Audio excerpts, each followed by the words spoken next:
Hey guys, aqui é o teacher Kevin Richard e hoje eu vim aqui ajudar sobre uma questão que eu ando vendo meus alunos tendo bastante dificuldade. Até alguns alunos que estão mais no intermediário, por aí, confundem um pouco, que é o verb to be e o do e o does. Quando que eu vou usar o verb to be? Quando que eu vou usar do and does? Então vamos lá. Hoje a gente vai entender 100% como é que funciona isso, beleza? Então, eu vou abrir aqui a minha lousa. Cadê a lousa? Ah, então beleza. Certo. Para a gente entender bem como é que funciona o verb to be e o do e o does, a gente tem que entender umas coisinhas antes, certo? A primeira coisa que a gente tem que entender é o que é o verb to be, certo? O verb to be, se a gente fosse traduzir ele para o português, ele seria o verbo ser e estar, beleza? Tem algumas exceções, obviamente, porque, na verdade, a gente usa o verbo to be para falar de algumas coisas... Opa, achei aquele vermelhinho. Para falar de umas coisas um pouco mais abrangentes. Então, a gente usa o verbo to be para falar de personal information, que é basicamente informações pessoais, né? Então, por exemplo, nome, idade, personalidade, muito sobre aparência, a gente usa o verbo to be, certo? Por exemplo, em português a gente fala eu tenho tantos anos, em inglês a gente fala I am years old. Isso acontece porque em inglês eles não veem a idade enquanto algo que você tem, que você possui. Eles veem a idade mais como algo que você é. Então, personal information, falar de location, onde você está, onde alguma coisa está, a localização. E para falar de description, para descrever coisas, a gente também usa o verbo to be. Não vai entrar muito nesse aspecto, porque o vídeo aqui vai ser mais para perguntas e interrogativas. Beleza? Mas esses são os 3 momentos que a gente usa o verbo to be. E sempre que a gente fala de verbo to be, vocês têm que aparecer 3 coisas imediatamente. Se a gente estiver falando do verbo to be no presente, tá? Lembrando que esse vídeo é sobre o presente. Então, na cabeça de vocês tem que aparecer o am, o is e o are.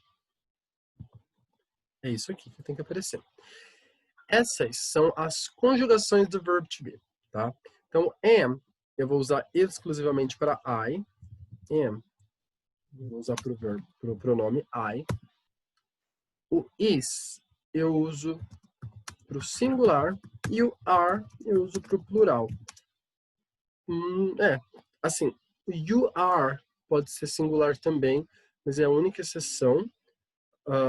E aí pela frase, pelos artigos, né, a gente consegue diferenciar se é singular ou plural. Mas are normalmente é para plural e o is para singular, beleza? A gente pode se prender nisso tranquilamente. Tá. Deixa eu só deixar tudo bonitinho aqui. Pronto. Então, beleza. Então, esse aqui é o verb to be, certo? Quando a gente tem uma frase com verb to be, ele também já é o auxiliar da frase. Sendo assim, a gente não precisa de nenhum outro auxiliar. A gente vai usar ele mesmo, certo? Então, se eu tenho a seguinte frase, por exemplo. She is very intelligent. Tá? Como a gente pode ver aqui, o verbo que eu estou usando é o verb to be, certo? Logo, sempre que eu precisar fazer uma pergunta, eu vou inverter o verb to be com o sujeito. O sujeito é o she. Vai ficar... Então, se é she is, vai ficar is she. Beleza? Os auxiliares, eles sempre vêm antes de sujeitos na frase. Então, vamos ver. Então, aqui, ó. Is she very intelligent? Temos uma pergunta. Negativa ficaria assim, ó. She isn't very intelligent. Da onde saiu esse isn't, né? Simples.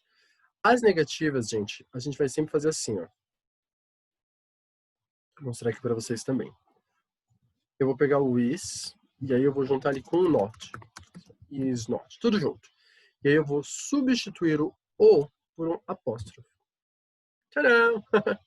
E eu vou fazer isso com todas, ó. O are com o not. Vamos escrever tudo junto. are not. E aí a gente vai tirar esse O agora e botar um apóstrofo.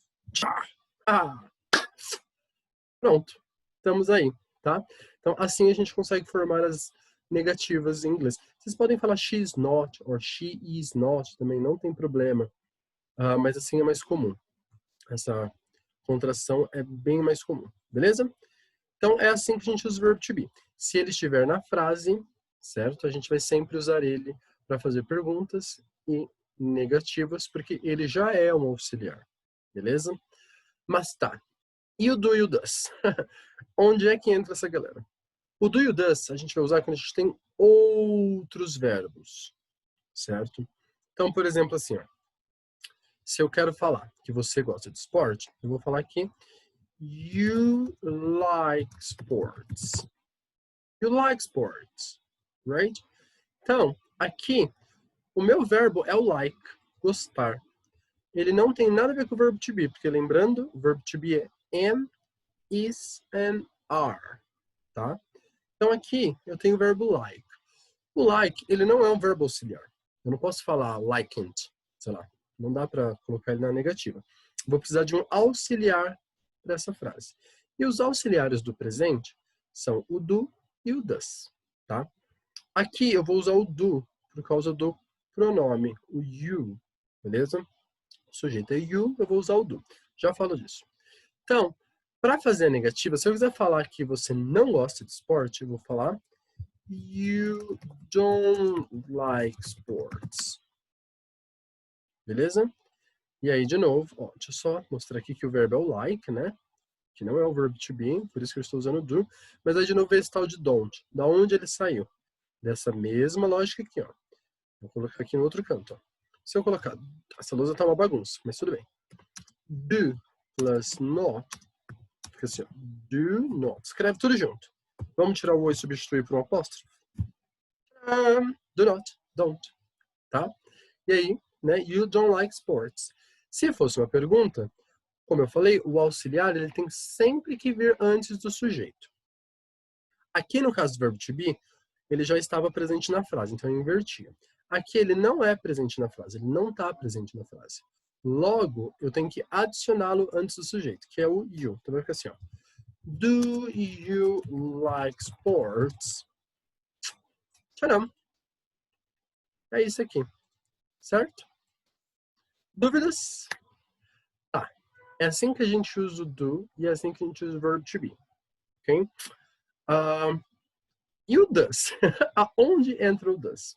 O does a gente vai usar sempre para a terceira pessoa do singular, que é o he, o she e o it. Beleza? São com esses que a gente usa o does. Lá quando a gente estudou Simple Present, vocês lembram que na terceira pessoa do singular, não vai caber tudo no vídeo, então só vou falar rapidinho, a gente coloca um S no final do verbo, ok? Então, aqui, ó, you like sport, se eu quisesse falar que ela gosta de esporte, eu falaria she likes sports. Beleza? É a conjugação do verbo. She, he and it, eu coloco um S ali no verbo. Mas, na negativa, eu vou conjugar o auxiliar. Logo, esse S aqui, ele vai passar para o do, que vai virar um does. Por que, teacher, vai virar um does? Eu tenho que lembrar uma coisinha. Queria encher esse vídeo de informação, mas eu vou por aqui embaixo rapidinho. Os verbos que terminam com x, sh, ch, z, u e o s, a gente não vai apenas colocar um s no final do verbo, como a gente fez com like, que virou likes. A gente vai pôr es, tá? Então, por exemplo, se eu quero falar que eu assisto TV, eu vou falar I watch TV. I watch TV. Se eu quero falar que ela assiste TV, eu vou falar she watches TV. She watches TV. Tá? Porque terminou com CH, terminou com CH, logo vai virar ES. Isso vai acontecer com o auxiliar também. O auxiliar termina com O, certo? É um do. Então ele vai passar a ser does. E a negativa vai ser a mesma coisa. Como ele é um does, o not, a gente vai escrever tudo junto. Ó. Does not, vai tirar o O e vira doesn't. É por isso que o auxiliar vira does. Então, she likes sports. She doesn't like sports. Eu não vou repetir o S, porque o S já está aqui, ó, no auxiliar, beleza? A conjugação já foi para o auxiliar. E a mesma coisa vai ser para as perguntas. Eu vou por aqui, ó. Does she like sports? Ok? Beleza? Então é assim que eu vou usar. Lembrando que essa forma aqui embaixo, deixa eu fazer uma setinha aqui, ó. Vamos ver se vai ficar legal. Vou mudar um pouco a cor, né? Então, lembrando que essa primeira forma aqui, eu vou usar para quais pronomes? Para o he. Não, tá maluco. Essa primeira aqui eu vou usar para o you, para o I, para o we e para o they.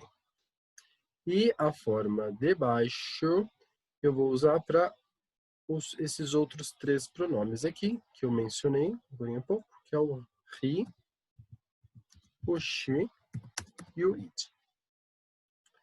Beleza? Então, doesn't and does, ou na afirmativa o S no verbo, eu uso com esses três, e com esses outros quatro aqui, eu faço assim, tá? Deixa eu só colocar isso aqui embaixo.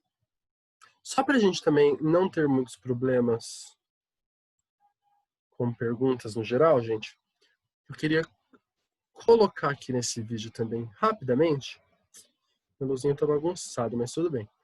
Vamos colocar aqui, ó, que vai caber. Como que a gente vai organizar as perguntas agora, tá? Então, ó, a ordem das perguntas em inglês é basicamente sempre a mesma. E a ordem é a seguinte. A gente sempre vai usar o question word, tá? Mais auxiliar, mais o sujeito, depois o verbo. Essa aqui vai ser a nossa ordem para fazer perguntas, tá? Se eu for fazer uma pergunta que não tem o question word, eu vou então começar direto a auxiliar.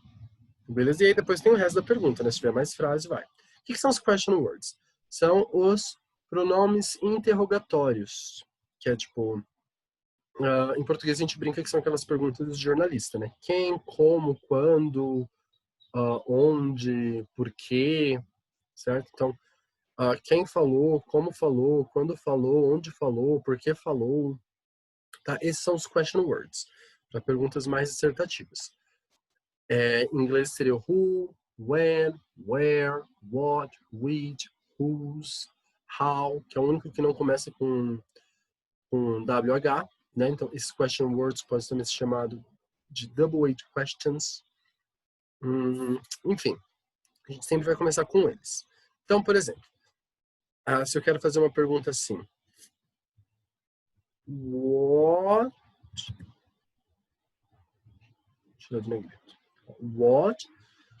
quero perguntar, o que você gosta de fazer, certo?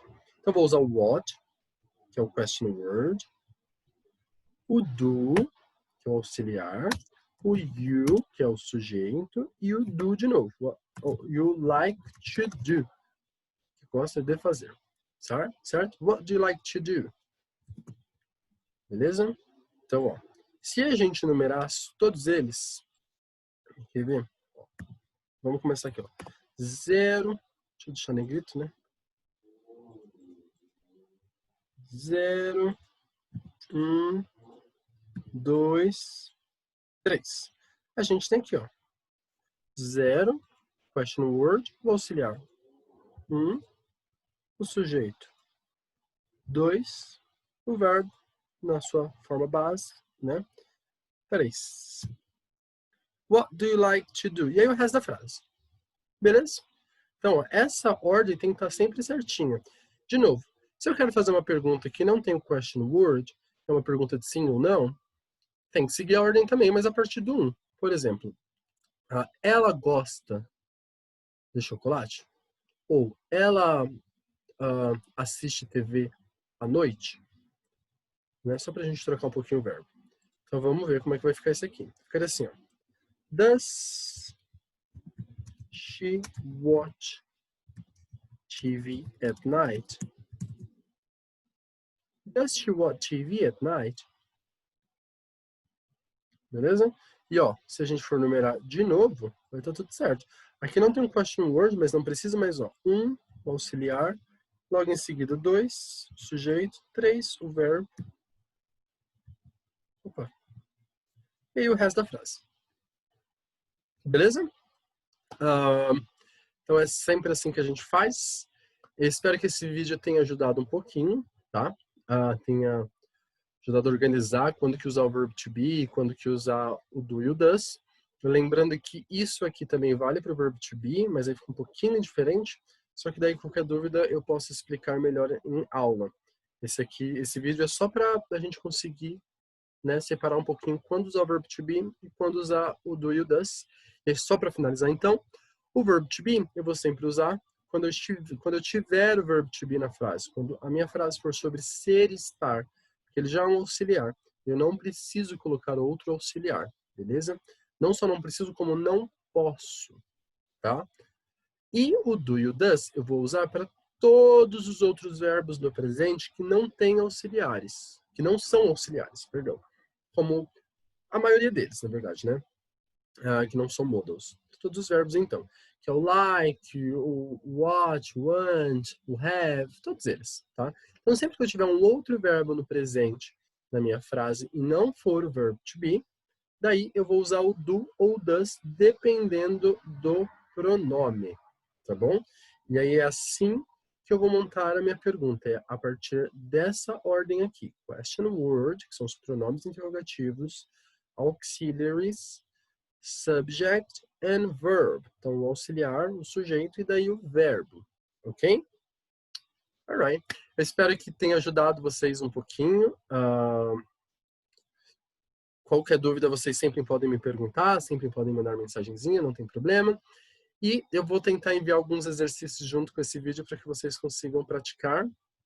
É isso, gente. Thank you very much e um bom final de semana para todos. Have a nice weekend. Bye, bye.